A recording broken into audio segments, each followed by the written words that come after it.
नमस्कार छात्र मित्रों, कहो कैसे हो? मज़े में ना? अब स्कूल बंद है और आप घर पर ही पढ़ाई कर रहे हैं और आपको अपने अपने शौक़ पूरे करने के लिए वक्त मिला है और आप अपने अपने शौक़ पूरे कर रहे हैं, जैसे कहानियों की पुस्तकें पढ़ना, तरह तरह के खेल खेलना, दूरदर्शन के ज्ञानवर्धक कार्यक्रम देखना, गाना गाना, नृत्य करना, तबला बजाना, हस्तकला की चीज़ें बनाना, घर के कामों में हाथ बटाना, चित्र बनाना, चित्र में रंग भरना आदि। इसमें से या इससे अलग शौक हर एक का होता है। जिसे भी कोई शौक होता है वह आदमी कभी उदास या दुखी नजर नहीं आता। वह अपनी कला में मस्त रहता है। आज हम जो पाठ पढ़ने जा रहे हैं वह 8वीं हिंदी सुलभ भारती इकाई पहली का पाठ 7वां मेरे रजा साहब यह है। इस पाठ की लेखिका है सुजाता बजाज जी। नमस्कार छात्र मित्रों, मैं सही शिवाजी घोड़के आपकी हिंदी की अध्यापिका। जिन छात्रों को चित्र बनाना आसान नहीं लगता उनके लिए मैं एक आसान तरीका बताती हूँ। मेरे साथ अगर आप चित्र बनाएंगे तो बड़े आसानी से चित्र बना सकते हैं। ऐसी लकीरें तो सबको आती हैं।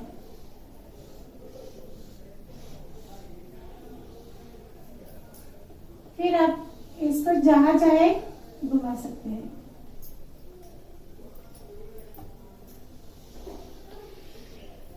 ये क्या बन गया? बैंगन लगता है। अब हम क्या करेंगे, इसकी आंखें बनाएंगे।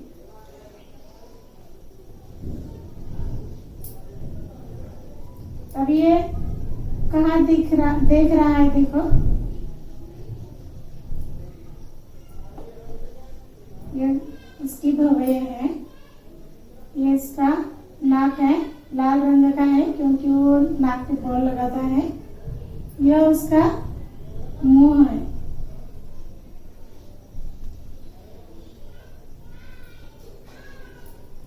इसको हम और भी अच्छा बनाने के लिए उसको और कलर कर सकते हैं। अब ये बन गए उसके कान और ये उसके बन गए बाल। आप जैसा चाहे उसको बना सकते हैं। जोकर सबको हंसाने के लिए ऐसा अपना रूप बना लेता है। अब बनेगा उसका ड्रेस। ऐसे लकीरें तो आप निकाल ही सकते हैं। उन्हें सिर्फ क्या करना है, ऐसे गोल गोल तरीके से बनाएंगे तो ये उसकी फ्रिल बन जाएगी। कैसे भी आप जैसा आपको आकार अच्छा लगे, कलर अच्छा लगे वो बना सकते हैं। इसमें भी आप क्या करेंगे, ऐसे ऐसे लकीरें करेंगे, फिर इनको जोड़ेंगे तो ये उसकी बाह बन गई। ये उसकी उंगलियां हैं। वैसे यहाँ भी कलरफुल जोकर बनेगा।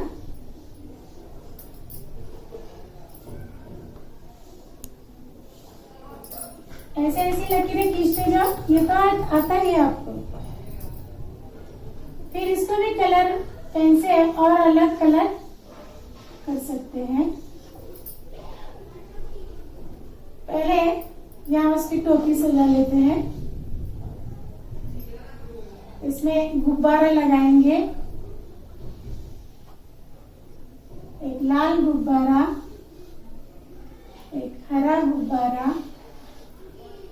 गुब्बारे पर भी डिजाइन आप चाहे तो बना सकते हैं।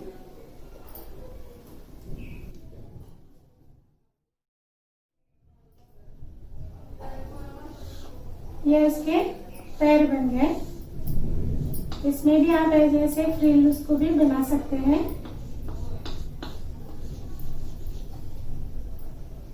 ये उसके जूते पैर हैं।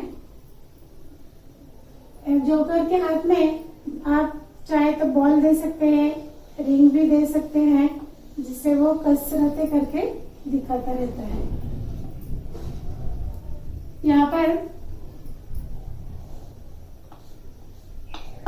उसके हाथ में यहाँ एक रिंग दी जाती है, रिंग दो, बॉल दो, आपको जो चाहिए आप दे सकते हैं। और ये बहुत बड़े बॉल के ऊपर खड़ा है, ऐसा भी आप दिखा सकते हैं इसको। ये पूरा बॉल नहीं बन रहा है, आप बना सकते हैं कापी में।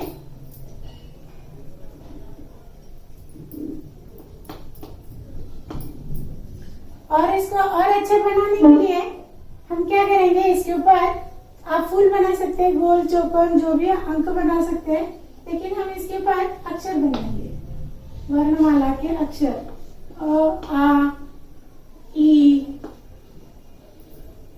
कोई भी अक्षर बना दो, क बना दो, ख बना दो, ग बना दो, कहीं भी चाहे तो उसमें फूल भी बना सकते हैं। आपको पता भी नहीं चलेगा कि आपका जोकर कब बन गया। 1 2 3 4 5 अंक भी बना सकते हैं। और जोकर लंबा हो जाए तो भी चलता है, छोटा हो जाए चलता है, लोगों को हंसाने का काम करता है। बना पाएंगे ना चित्र? इनका जन्म 1958 उदयपुर में हुआ। वे एक प्रसिद्ध भारतीय चित्रकार हैं। इनके विचारों पर महात्मा गांधी और विनोबा भावे जी के विचारों का प्रभाव दिखाई देता है, क्योंकि इनकी माता जी अनुसया इनके करीबी पहचान वाली थी। सुजाता बजाज, इन्होंने शादी तो विदेशी मिस्टर लार्सन से की, फिर भी इन्होंने भारतीय संस्कृति को नहीं छोड़ा। इनकी हेलेना नाम की बेटी है, जिसका जिक्र हमारे पाठ में आया है। सुजाता बजाज जी भी उच्च कोटि की भारतीय चित्रकार हैं। इनके चित्र से हमें भारतीय संस्कृति एवं रीति रिवाज नजर आते हैं। इन्होंने हर भाव भावना दर्शाने वाले चित्र बनाए हैं। इनके चित्रों की वैयक्तिक रूप से भारत के विभिन्न स्थानों पर बड़ी बड़ी गैलरियों में 18 से अधिक चित्र प्रदर्शनियां लग चुकी हैं। इनकी गणेश जी की चित्रों वाली एक पुस्तक प्रकाशित है। अब मैं रजा साहब के बारे में एक बात बता रही हूँ। इससे आपको पता चलेगा कि वे कितने महान चित्रकार थे। 2010 की बात है, जब रजा साहब की उम्र थी 88 साल, तब उनके सौराष्ट्र इस चित्र को 16.42 करोड़ में खरीदा गया। तब दुनिया के अमीर चित्रकारों में उनकी गिनती होने लगी। उन्हें पद्मश्री और पद्म भूषण से भी सम्मानित किया गया। वे एक भारतीय चित्रकार थे। हम रजा साहब के बारे में पाठ में जानकारी प्राप्त करेंगे ही। आप अंतर्जाल से यानी इंटरनेट से अधिक जानकारी प्राप्त कीजिए। आज हम जो पाठ पढ़ने जा रहे हैं वह एक संस्मरण है। संस्मरण यह साहित्य की एक विधा है। संस्मरण यानी भूतकाल में घटित हुई घटना को याद कर सुनाना या लिखना। आपकी माताजी या पिताजी आपके बचपन को लेकर कुछ घटनाएं आपको सुनाते हैं, वह भी एक संस्मरण ही है। आप अपने जीवन से संबंधित किसी घटना का संस्मरण लिखकर आप भी लेखक या लेखिका बन सकते हैं। यहाँ सुजाता बजाज जी ने सैयद हैदर रजा साहब के बारे में संस्मरण लिखा है। 23 जुलाई सुबह सुबह ही समाचार मिला, रजा साहब नहीं रहे, और यह सुनते ही मानस पटल पर यादों की एक कतार सी लग गई। पिछले फरवरी की बात है, मैं दिल्ली पहुंची थी अपनी गणपति प्रदर्शनी के लिए। सोच रही थी कि रजा साहब शायद अपनी व्हील चेयर पर मेरी प्रदर्शनी के उद्घाटन के अवसर पर आ जाए, पर उस रात कुछ अनहोनी सी हुई। उस रात रजा साहब सपने में आए, मुझे उठाया, हमने बातें की। शो के लिए मुझे उन्होंने शुभकामना दी और कहने लगे, सुजाता एक बार मुझसे मिलने आ जाओ, अब मैं जाने वाला हूँ। इसके बाद तो रुकना मुश्किल था। मैं पहुँच गई उनसे मिलने। वे अस्पताल में शून्य की तरह लेटे हुए थे। मैंने उनके हाथों को छुआ, सिर्फ सांस चल रही थी। अलविदा कहकर लौट आई।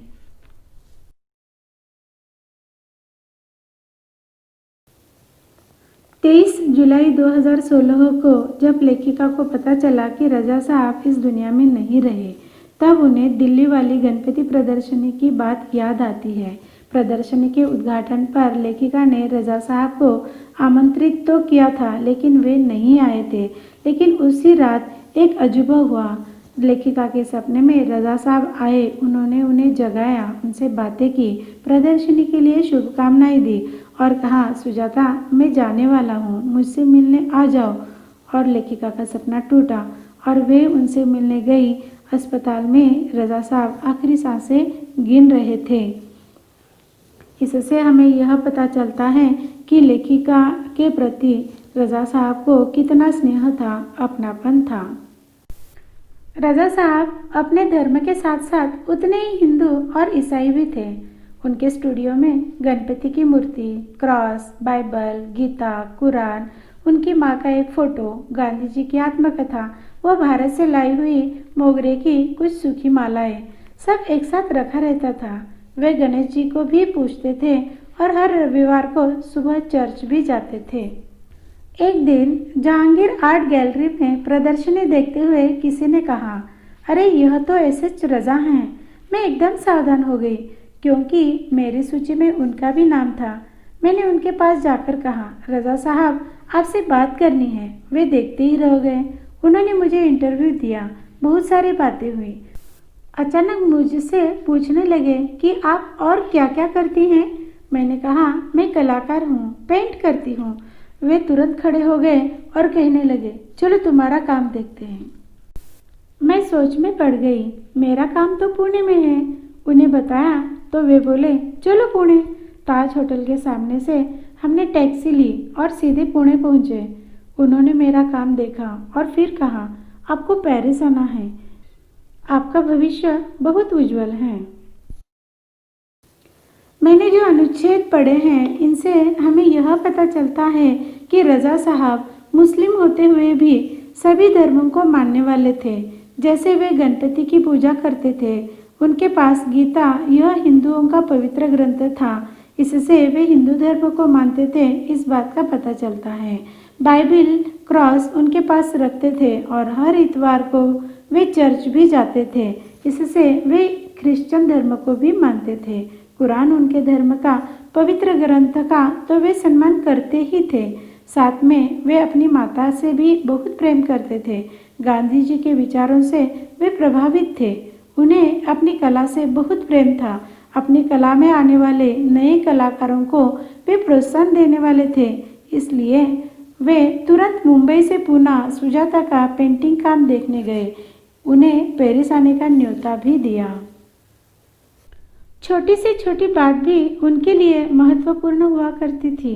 बड़ी तन्मयता और लगन के साथ करते थे सब कुछ। पेंटिंग बिकने के बाद पैकिंग में भी उनकी रुचि हुआ करती थी। कोई इस काम में मदद करना चाहता तो मना कर देते थे, किसी को हाथ नहीं लगाने देते थे। बड़े करीने से धैर्य के साथ पैकिंग करते थे। कहते थे, लड़की ससुराल जा रही है, उसे संभाल कर भेजना है। जब वे किसी को पत्र लिखते या कुछ और लिखते थे तो मत पूछिए, हर शब्द हर पंक्ति को नाप तोल कर लिखते थे। फूल उन्हें बहुत प्यारे लगते थे।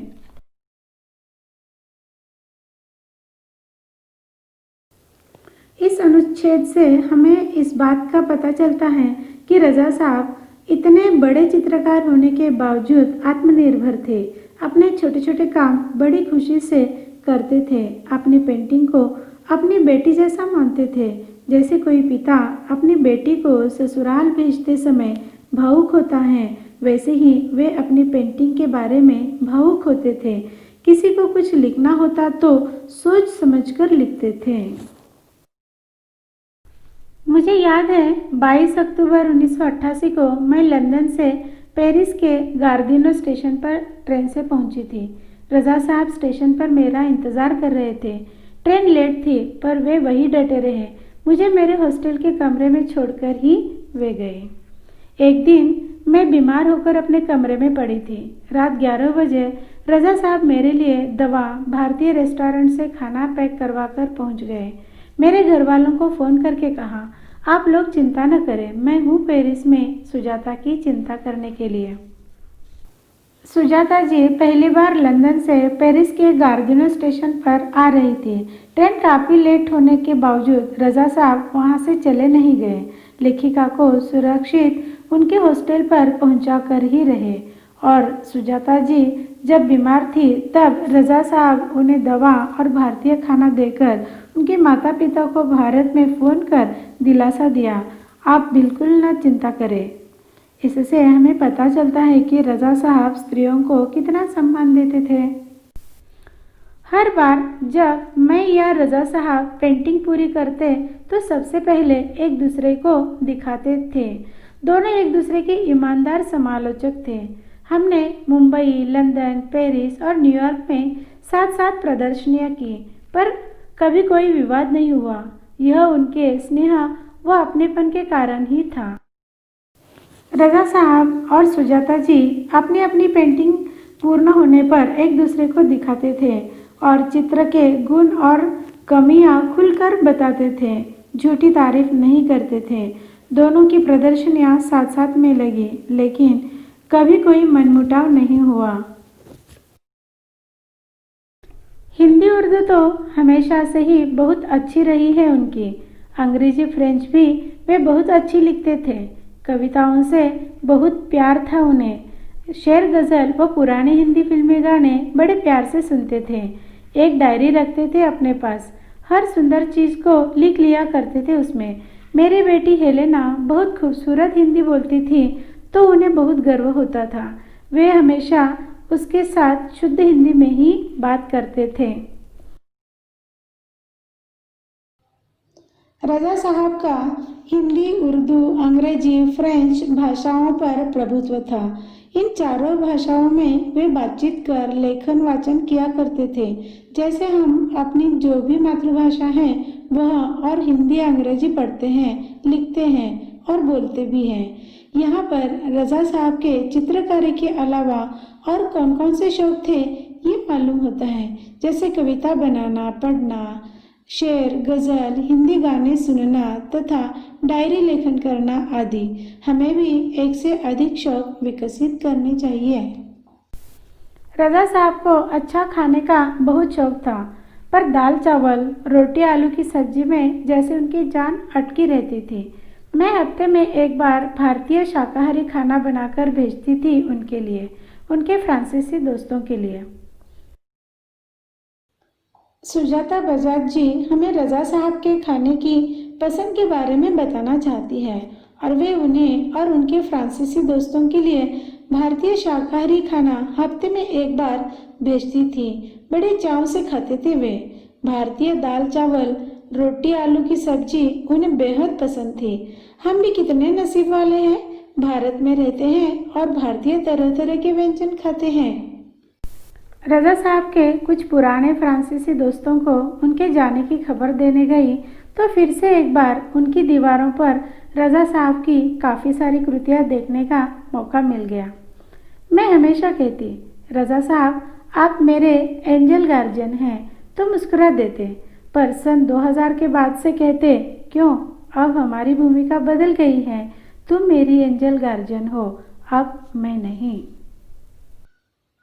यहाँ सुजाता जी रज़ा साहब को एंजल गार्जियन मानती है, यानी देवदूत मानती है।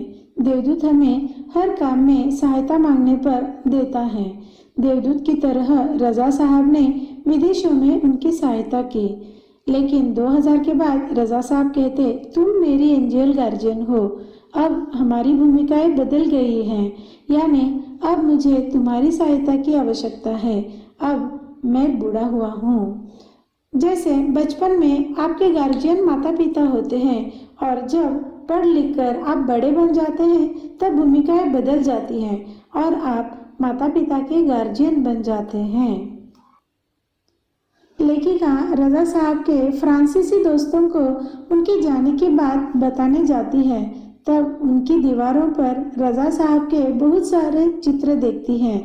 इस दुनिया में जन्म लेने वाला तो एक दिन जाने वाला ही है, पर जाने के बाद भी हमारे अच्छे कर्म दुनिया में यादगार हो, जैसे रज़ा साहब के चित्र हैं। यहाँ मुझे एक गाना याद आता है, एक दिन मिट जाएगा माटी के मोल, जग में रह जाएंगे प्यारे तेरे बोल, ला ला ला ला ला ला। यहाँ सुजाता जी रज़ा साहब को एंजल गार्जियन मानती है, यानी देवदूत मानती है। देवदूत हमें हर काम में सहायता मांगने पर देता है। देवदूत की तरह रज़ा साहब ने विदेशों में उनकी सहायता की।